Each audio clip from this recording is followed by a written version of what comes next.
So it was around that time, and so I guess going into it when I got into reading the especially part one, we'll start off with part one. It was is I was kind of nervous thinking that somebody would just get nerfed or I just know based off of that I saw that cartoon first, the Batman and Oh, TMNT cartoon, which was a huge disappointment to me. Let's start off there, man. Like, what'd you think of the cartoon? I actually liked it and stuff. Really? I mean, now it's been like I've only seen it probably like once, really, but I actually do want to get on DVD someday though. But yeah, that was all right and stuff. It's definitely some differences from the comics. I definitely will say that. Where I was like, wait a second, Yeah. some of the stuff was like a little off, or not off, but just like I see they changed this, and all that. But we'll definitely talk about that in a second. Well, what I didn't like about it was it didn't feel like they didn't spend too much. It's like base level characters, and it almost felt like the person who wrote the script didn't know anything about either or, and they just wanted to make a very like basic story for I either. will. You definitely will say that though. Like, I guess they didn't want to like things too complicated for like the runtime, maybe, Yeah. because like if you notice in the movie, the TMNT and Batman universes are set in the same universe and all that, where the Hmm. Turtles travel to Gotham instead of like this whole other dimensional stuff like that was like the thing inside the comics and all that. They probably didn't want to like just wanted to make a self-contained story like oh TMNT and Batman share the same universe. You can make me lighten up on the movie then, John, and since you put it that way. I But mean, okay, yeah, I thought it was a fun movie though. Some stuff like I like Damien here a little bit. He's like got a little soft side and stuff, or like whatever. Everybody like eating pizza at the end of the movie. That was pretty nice. he the way Batman took down the turtles just thrown me completely off in the movie. So it's I've come to expect that like, because I I, saw the comic. I yeah, saw the comic first, and I was like, as people were talking about it at the time, I was like, man, that's some BS. Like Batman. yeah, Like, I understand. a better fight. If he's going to defeat him, I definitely didn't want him to lose like that. Right. It was like that was a whole one-sided fight. Like, I mean, I get it. I mean, how do I put this? Because this is like a different like in the comics though.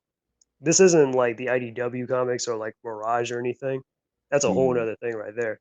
This is Yeah. just a miscellaneous type of like Ninja Turtles that are like maybe they're like somewhat on the level of like most Ninja Master or something like that, or beginners, and then Batman's been in the game for a while. So I'm like, all right, cool.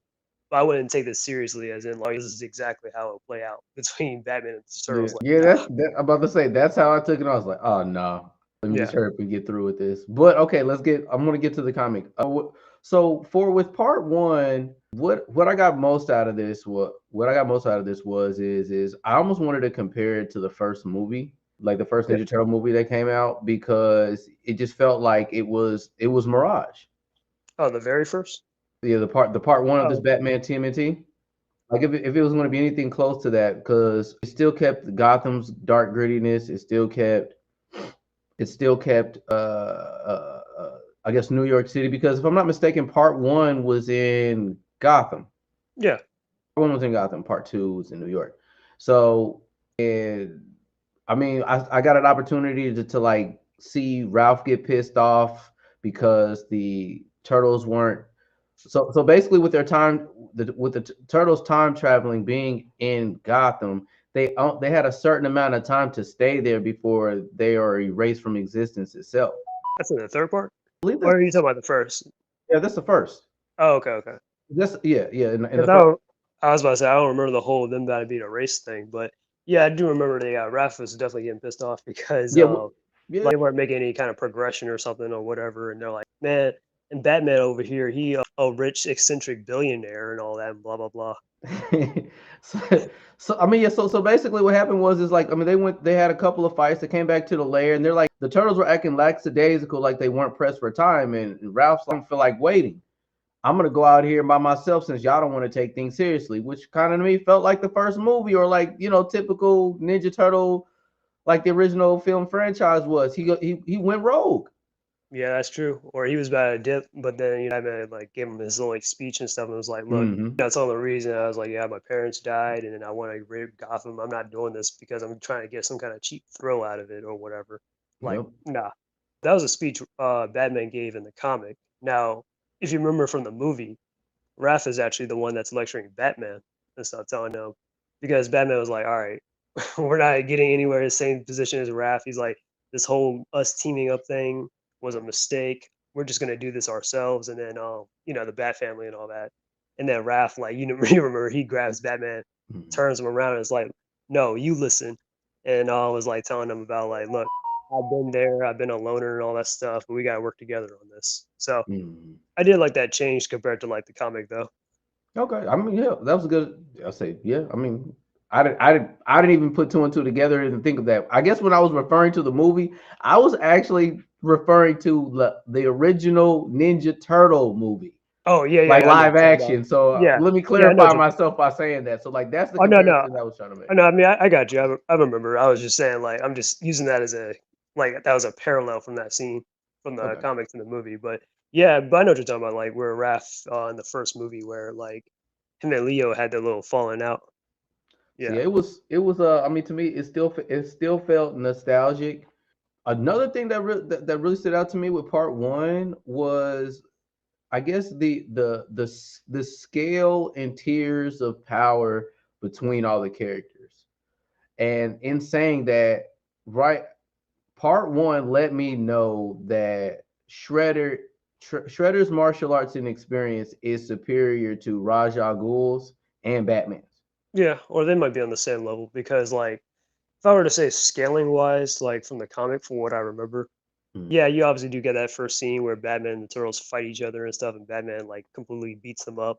And then later on in the like the Batcave where like Batman and Leonardo are training and they're both on par with each other and Master Splinter is like, just backseat and stuff, mhm, looking at them and like criticizing Batman for his footwork and all that stuff. He's like, looks mhm. like Leonardo's footwork is better than yours, Batman. He's like, yeah, so it kind of puts okay, so Splinter's above Batman and so on and so forth, and like the Turtles probably aren't that far off from him, and like Shredder and all that, yeah. Because I mean, I look at it like when they do a crossover, people are definitely going to compare these two franchises, Oh yeah, and I also like got an opportunity to see how influential and how important of a character Donatello is. You kind of get more of it in part two, but even still in part one, I'd almost make an assumption that well, Batman doesn't create his own gadgets, but Donatello is as experienced as an engineer or skilled as an engineer than whoever makes Batman's gadgets. It may be the matter of material, but like I guess yeah, Donatello is able to kind of be like the MacGyver to this. Like, okay, if you give him the right tools, he probably can create better gadgets and equipment than whoever provides equipment for Batman in this comic book series. That's kind of what I got. yeah. Depends. Like, yeah, I mean, yeah, of course, Donatello, like, he's the brainiac and all that stuff. Batman, I mean, he's smart, of course, and world's greatest detective and all that stuff, and he's good at like other things like hacking, and it's Batman. He's a jack of all trades. Not the best, or it's not like he creates every single thing, because he Yeah, has people for that. He's got like, of course, his company, and most of all, Lucius Fox, yeah, who yeah. helps make his technology. He also had another guy too. His name was Harold, but I think he got killed off or something in like the Batman Hush series. So that kind of sucked. Mm, yeah.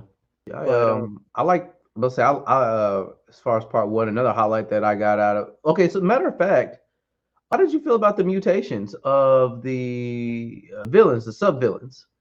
I actually did like that though. I'm not gonna lie. Oh, Yeah. some of the designs and stuff that was pretty cool. I can't remember everybody's design, but I So definitely know they made some changes from the movies so too. Poison Ivy was a mantis. Oh yeah, I definitely remember. Bane in the comic, Bane is, if I'm not mistaken, some kind of elephant, Yeah, but in the movie they made him like a jaguar or something. yeah. Then and then They Harley turned